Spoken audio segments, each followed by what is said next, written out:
How to fix low memory warning on Roblox in iPhone.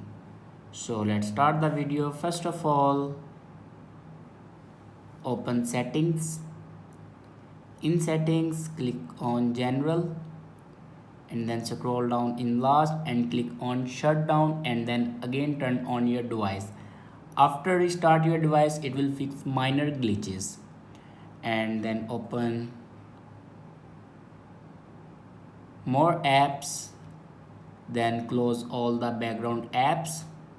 It will help to fix your low memory problem, and after close all the apps your problem will be fixed. If it doesn't fix your problem, then open your settings and click on general and then click on iPhone storage. Now here you can see all the apps. Now here you can put all unused apps to offload, like ChatGPT. Then put this app to offload.